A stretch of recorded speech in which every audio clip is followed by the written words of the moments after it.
In this episode of the Talking Transformation podcast, our content is taken from the 2020 Cape Town Future Energy Festival. To date, this is the only episode where I'm wearing my City of Cape Town hat, and the conversation is with a friend of the Talking Transformation podcast, PwC and urban issues blogger Jodi Allemeier. You may remember Jodi being one of our FutureCast guests back in January this year, before COVID hit South Africa, before lockdown, and before 2020 changed irrevocably. We recorded this together at the Hotel Verde near Cape Town Airport on the 14th of October, so just over a couple of months ago. And it was a refreshing change to sit across a room and have a face-to-face chat. In this conversation, she and I talk about urban and spatial planning and its role in shaping a more sustainable, resilient and equitable city of Cape Town. Within the context of the future energy conversations that were taking place as part of the festival, the idea of carbon neutrality, the net zero carbon city by 2050, part of the conversations and discussion that you'll hear. We'll consider some of the key challenges and opportunities for Cape Town and some of the issues relating to public transportation, spatial transformation and other opportunities that we have not yet fully explored. Jodi touches on some of the key elements that are changing our landscape and how potentially we can think about some of these opportunities in more detail. Our discussion is just one of a series of conversations that will be published on different social media platforms in the coming weeks, and we hope that through our Talking Transformation podcast platform, we can publicise not only the event, but some of the broader challenges that are being faced here in Cape Town. You can find out more about the Cape Town Future Energy Festival 2020 by going onto their website, that's Cape Town Future Energy Festival, that's all one word, .co.za. You can also find them on all the normal social media platforms, Facebook, Instagram, YouTube, Twitter and LinkedIn. And you just look for the search word there being Cape Town Future Energy Festival. A number of the conversations have already been published on the festival website and YouTube, and the video that accompanies this conversation will be published from Thursday the 3rd of December. And we encourage you to go and check out the diverse conversations, the personalities that are reflecting on these opportunities and the challenges facing Cape Town. Other guests included in the festival are the African Climate Foundation, Green Cape and Team Mahali, a local but locally based organisation who were silver medalists in the Solar Decathlon 2019 competition held in Morocco. The episode opens and closes with a short address from Mary Hall from the City of Cape Town's Energy Efficiency and Renewable Unit. It was this department, the Sustainable Energy Markets Department, that made the festival possible. I'm indebted to Mary and her team for allowing us to use this material on our podcast. As always, we welcome your feedback and thoughts on the episode. You'd be welcome to engage with us via the Talking Transformation Podcast's Anchor podcast platform app. There's a voice messaging service there. You can get us through Twitter on Talking Transfo and the number 1, or email us on talkingtransformation101@gmail.com. Enjoy this bonus episode. For those of us who are used to long commutes to work, we know that transport and spatial planning are some of the key challenges to Cape Town becoming a carbon neutral, equitable and more resilient city. Today, Peter Ahmed and Jodi Allemeier unpack some of these challenges and start to suggest some of the ways that we may be able to overcome them. Good afternoon from just outside the Cape Town International Airport. My name is Peter Ahmed. I'm a manager for the Spatial Planning Unit within the City of Cape Town. And I'm joined here today by Jodi Allemeier from PwC's Cities Unit. Jodi, welcome. Thanks so much for making the time. Thanks, Peter. Nice to be here. Today, the conversation is around some of the drivers of change within our cities, the issues of the day, if you like. And you've written quite extensively about this, not only working with PwC, but in your own blogging and approach. You've talked about things like climate change, urbanization, technology, and the migration issues, which are all driving different parts of the sort of spatial agenda of cities, not just within South Africa, but more broadly. How have you thought about these from the outset? What has framed your thinking around these issues? It's an easy question to get started with, Peter. I think part of what informs my thinking on these issues is understanding what cities and local governments started out doing. And they really were places where people came together to find efficiencies in how we trade and build life as society. And local government started as a way of primarily focusing on public health and bulk service provision, water and sanitation, provision was the sort of nexus of local government. And everything we've done on local government since then has built up on that sort of fundamental focus of provision of basic services at a bulk scale to enable the sort of economic activity that happens inside cities. Obviously, in different contexts, it's taken different forms, and cities have different functions and mandates based on their political economy and that sort of thing. But that's fundamentally what they do. Recently, or I think with the sort of rapid changes around climate change, populism, rapid urbanization, as you say, there's increasing pressure for cities to take on more and more functions, more and more tasks to tackle these problems that are quite different and a lot more complex than the sort of basic service provision of the past. My focus in my career and in my thinking is around how do we build the capacities and competencies of cities to tackle these sorts of challenges that we're going to face in the future. And it really is maintaining that basic competency to kind of keep the lights on and keep the basic service delivery going.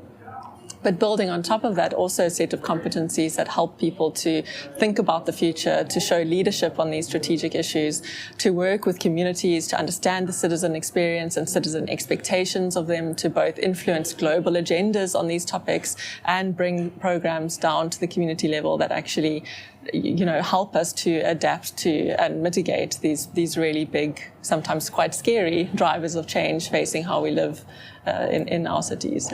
I guess what's been interesting, Jodi, is that at times we've seen some of the cities actually take the lead in some of these issues and some of those global agendas, and they're signatories to different protocols and so forth.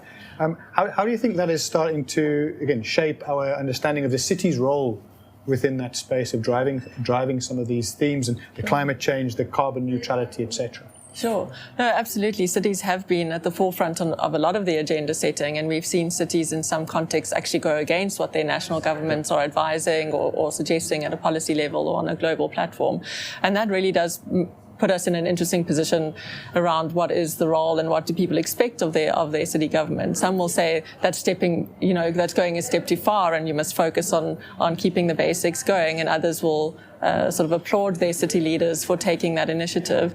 I do think there is an inherent value in helping to set that agenda, because eventually those things come back down in terms of your targets, your indicators, everything that you appraised and measured against, funding programs that might land in city spaces that help you to implement infrastructure programs that are innovative or interesting in reaching out to new targets. I think there's a lot to be said for that.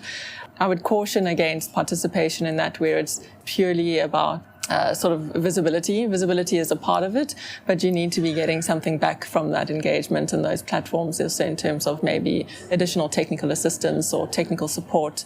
And cities need to have as part of their strategy, how are we going to influence agendas upwards, and how are we going to use that to bring back down what we need to implement and reach our intended outcomes as a place. We've seen here in Cape Town the last 2 or 3 years, we've had the drought, major implications for the sustainability of the city, the resilience, these ideas of sustainability and resilience, and obviously right now still dealing with the impact of the COVID-19 pandemic. Again, how do you think these are helping us think about not just these perennial challenges of resource sustainability, but these shocks that come and are testing us, testing cities, testing the ability to govern, and the economies that you say, the cities are about transaction. We've seen what the impact of that has been in terms of diminished transactions, local economies, city economies really facing quite stark realities. So again, those two things that come to my mind when we think about shocks to the system. And maybe, again, some thoughts around what we can learn and where we're going with these things. Sure. I mean, I think Cape Town is in quite a unique position and has done fairly well in terms of being proactive on learning about what we learned from the drought and what are we learning now through COVID. And I think some of the things that we've learned there are around we have to have a certain amount of our resources that continues with the bigger plans, the long-term vision, keeping basic services going, but we also have to have resources and capacity available and ready to deal with shocks as they come and these sort of system-wide disasters as they come. I think another key learning is to understand understand that vulnerability to these shocks sits differently in different parts of our city. And our ability to build out more sort of resilient and sustainable cities, especially in Cape Town, is very much linked to our spatial form. And I know the City of Cape Town has done good work in terms of mapping and understanding vulnerability to different shocks and stresses, including climate change, and needs to now do that work in terms of understanding how do you go into specific areas and have more targeted approaches to reduce the vulnerability in certain areas. And that should feed into some of your longer term, bigger picture planning. And that's just augmented with your sort of disaster response, so that your disaster response isn't just sort of repeatedly year after year going in to deal with floods and fires year after year. So I think there's a lot more that can also be said there around just the data tools, the engagement with community. Through both the drought and COVID, we've had a huge mobilization of community groups to support. And I think that's something that's really important and really powerful to understand around local government as consisting of and being a part, the people are a part of local government in our constitution. And the way in which communities have come together to stand up and say, we're going to work together to reduce our water use in the drought, to provide social safety nets in COVID. This is really valuable and very powerful. And I think as civil servants, to find ways of tapping into those networks, not only for our disaster responses, but also for some of our longer term ambitions and targets, is there's a real opportunity there. It's really interesting you're touching on that. I mean, I'm thinking now from a sort of spatial visioning aspect. We've seen recently the National Spatial Development Framework being launched in draft form. There's a provincial spatial development framework, and obviously within the city there's a municipal spatial development for these different levels, if you like, of planning. Do you think there's still room for that? Is there still the sort of the grand plan and the grand ambition, with it, whilst we're on the one side trying to deal with the reality of the year and whatever's been thrown at us? Is there the importance of that grand vision? Do you think that those are still important aspects that we need to keep in the back of our mind, particularly if we're thinking about aspects of inclusivity, transformation, etc.? How do you think these two things work together? Look, I mean, we often are criticized saying we've got so many plans and not enough implementation, and I think there's a lot of validity in that. But I do think that there is importance in long-term and sort of citywide planning, to the extent that they set outcomes against which we can now appraise our actions and our investments and how we dedicate our budget and our resources as local government.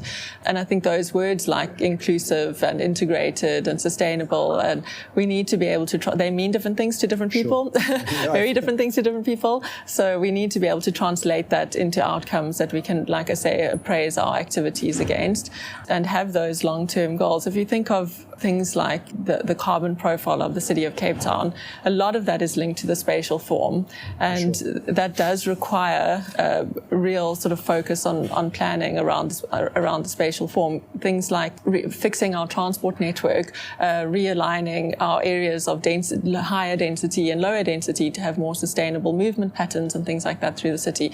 That has to happen at a certain scale and over a certain time frame. So I think you do need that planning that deals with that scale and that time frame, while also having these resources that can deal with the uncertainty and crises of the moment. You mentioned density there, and I think that's been really one of the interesting things to watch over this last 6 or 7 months, has been how the conversation has evolved, where we've heard about de-densification, for example, of informal settlements that typically are quite compact and very dense spaces, versus, you know, a grand ambition of a cities to become more dense and less sprawling and more intense. So I guess that comes down to some of the infrastructure, that's the means and the spend of cities in relation to that can ultimately drive some of those outcomes. 100%. I think that's also, you know, we talk about a density plan for Cape Town and things like that, and I think we can be quick to forget that there are parts of our city that are incredibly high density but underserviced. And I think a part of what our sort of long-term planning needs to do is have a much better understanding of the citizen experience in those spaces. Make sure that we are really spending time in those spaces, understanding what the needs are, understanding how infrastructure is and isn't used, how faults do and don't appear. I think have a balance in our approach around not necessarily de-densifying, but having appropriate urban forms of density, so incremental upgrade, allowing for formalization of informal spaces. We're seeing a lot of that enabled by the city's planning policies, like having, as of right, second and third dwellings. It's huge in terms of the sort of so-called micro-development that's taking place, and that improved quality of an existing level of density that's happening. So I think that's really important. And then there are other areas that are more formalized, but actually very low density compared to what is needed for a sustainable, compact city, for a city where we have low carbon emissions because people have shorter distances to travel, where people have greater access to opportunity, where there is this social integration that we talk of, and that we do need, again, a different form of infrastructure investment and enablement to allow for that to happen. I'm talking now more about the sort of main road corridors and the Voortrekker road corridors in contrast to a township or informal settling. And those corridors typically can be supported by some degree of public transportation, strong linkages to social amenities and the nodal framework and so forth. So, Jodi, along those public transportation corridors, along those access, you talked about Voortrekker Road as one example within Cape Town. What are some of the supporting elements to that? I'm guessing public transportation, strong social amenities. These are some of the things that we would associate with that type of intensification and a diversity of land use within that space? Yeah, absolutely. So I think you're wanting to see some redevelopment and reinvestment in these areas, going higher density, and that opportunity is also really good from a built environment perspective for low carbon buildings, that retrofitting of existing buildings as you densify them, as you convert to commercial or residential as might be needed. That offers another opportunity to, as I say, retrofit and get more energy efficient buildings in those corridors. And as I say, brings the compactness of the city closer together. So where you've already got existing infrastructure in the rail corridor. Of course, we have major issues with our rail corridor, fundamental threat. Seeing some early positive signs of the modernization program being implemented and things slowly, relaunching a few lines that were closed. So cautiously optimistic about that. But, if we can get that right, that I think will really be quite a big fundamental to the way in which we've conceptualized our whole city spatial form is around the rail network, my city bus networks, and the routes that the minibus taxis take. And I think we have come from a history of quite a high, relative to other South African metros, quite a high usage of rail in particular as public transport. So getting back to those levels or higher will be further enabled by investment in that infrastructure, which is tricky because it's not a city mandate, but also investment in the land parcels and identification around that then allows for that high frequency usage of people using those modes of transport. Let's pick up on this transportation element, because if we look at what the city of Cape Town is looking at, it's quite an ambitious program of working towards carbon neutrality towards 2050. And what we know in terms of the stats and the figures is that, in terms of energy consumption, in terms of the most carbon emissions, transportation is the biggest contributor within the Cape Town context. So this idea of public transport, I guess, of getting more people into more clean methods of transportation would be fundamental to that. I guess this is one element. There is obviously the whole green buildings aspect, how we can make buildings. Let's talk about the transportation just a bit more in terms of what do you foresee is coming within the city space. I know we've had the My City, you've talked about the rail and potentially are there other elements that we should be thinking about?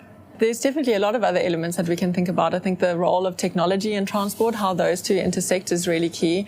Transport and urban mobility has been massively disrupted by the concept of mobility as a service, mobility as a platform. The sort of e-hailing services being the most common example of that. In Cape Town, we've got a huge growth in delivery vehicles, motorbike delivery vehicles in particular.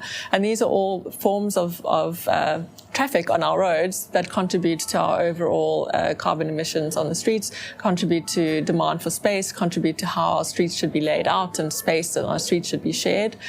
So these are all things that we are battling to predict and keep up with, battling to know when should we regulate, what are our appropriate levers as local government, when is it regulate, when is it enable, when is it maybe directly invest in.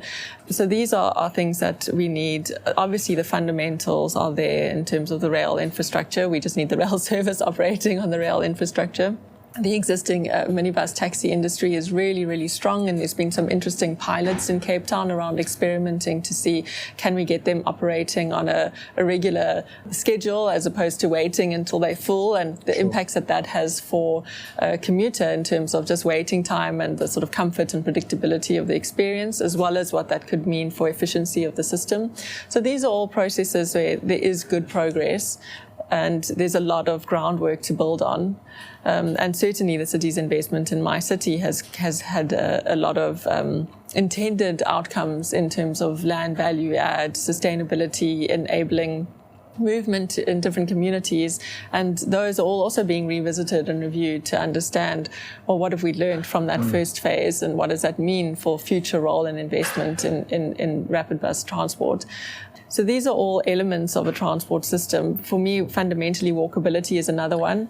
We sit here in the greenest hotel, but a stone's throw from the airport, but I can't walk from here to the airport.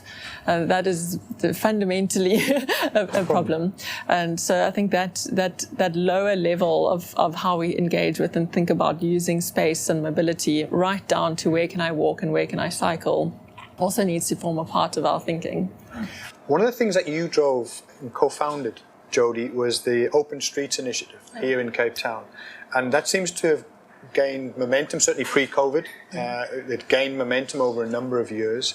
It talks directly to the use of space along certain streets within the city, and talks very much to the idea of pedestrian access, cycling, skating, all those things which are zero contributors to the carbon emissions.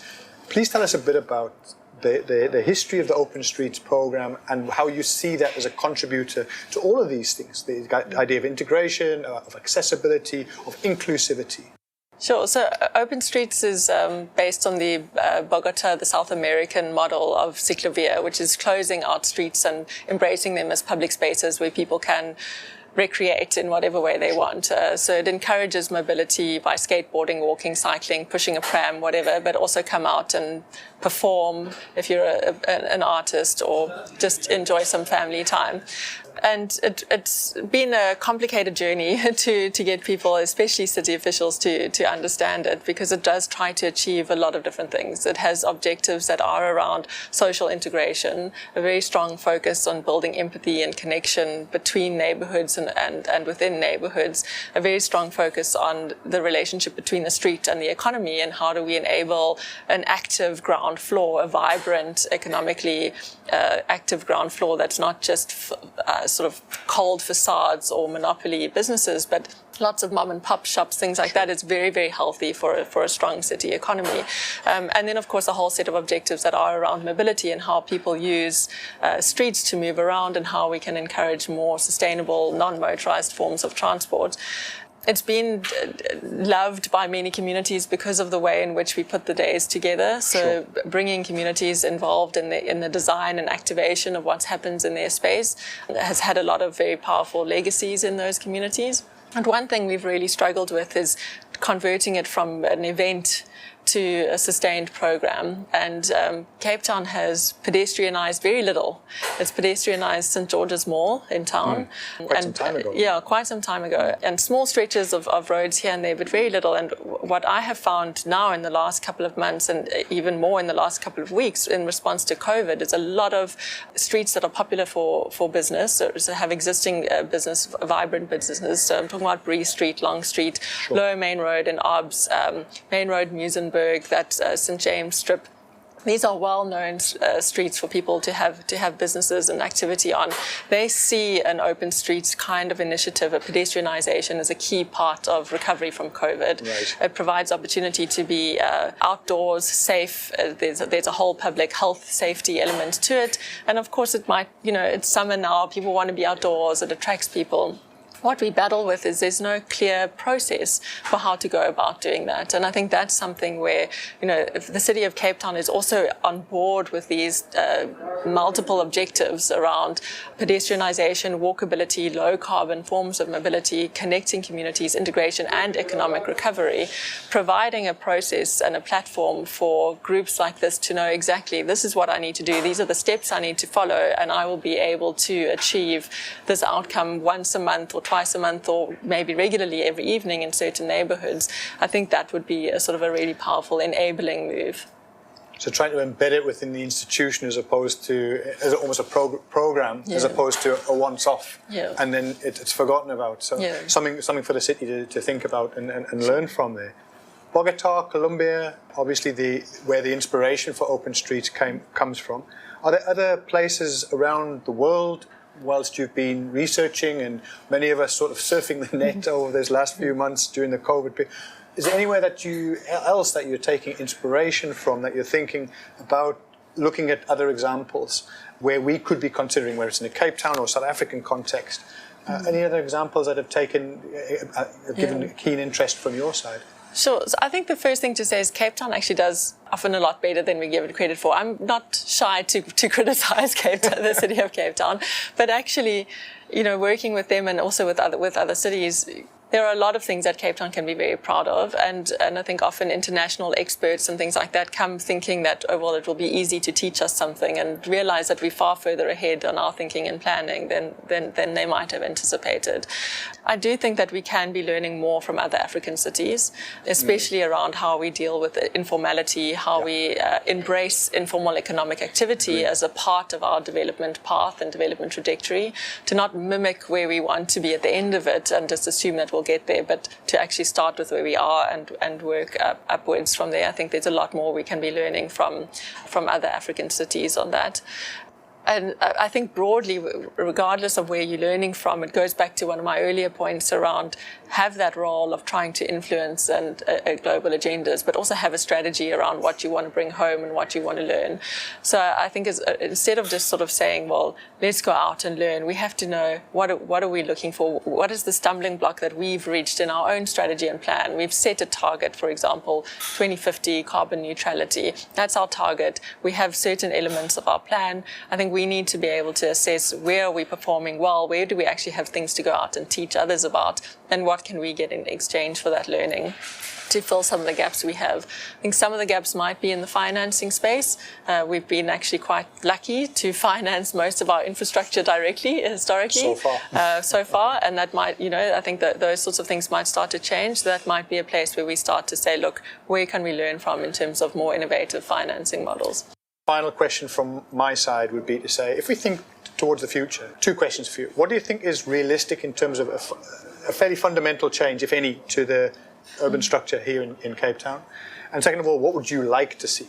What might not happen, but you would want to imagine is possible on the back of this disruption, and trying to work from that basis that with every crisis, don't waste it. What's the opportunity that comes out of a very serious issue of the pandemic, very serious issue around the recession that we're facing?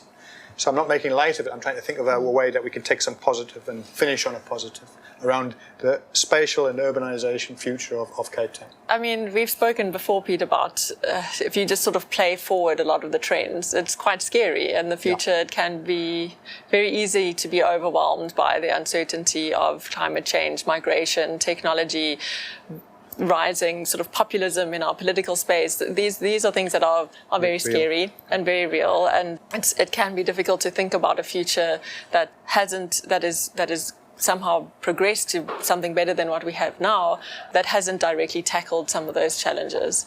So for me, what I would really like to see is a lot more sort of centering these issues in our conversations and in our planning and in our workplaces. We need to have more diverse workplaces to be able to do that. We need to have better use of data, but also more time on the ground in communities, understanding what's really going on, where vulnerabilities really lie. And we need to have more accountability on our progress towards these big plans. I think a lot of the big plans are there. We've really done quite solid technical work on understanding what needs to be done, what needs to be achieved, where the focus needs to be.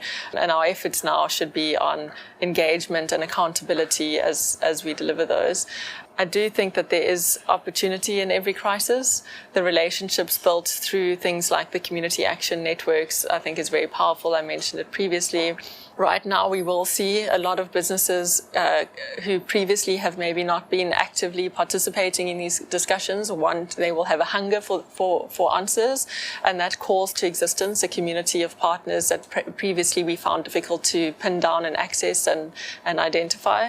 So I think using it, whatever conversations we're having now, not just to put out messages that make it sound and look like we're doing the right thing, but to actually build the relationships that we need to be able to partner and implement the long-term strategies. I think that's a real opportunity right now.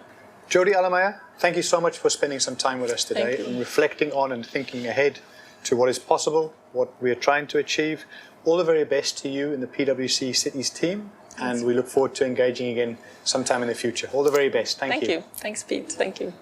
We heard some really interesting thoughts about our urban form and the fundamental changes that are needed to make Cape Town a more livable city. Events like Open Streets bring people out into the streets to experience the urban form and to engage with each other. The Cape Town Future Energy Festival still has lots more to offer, and we look forward to engaging with you soon.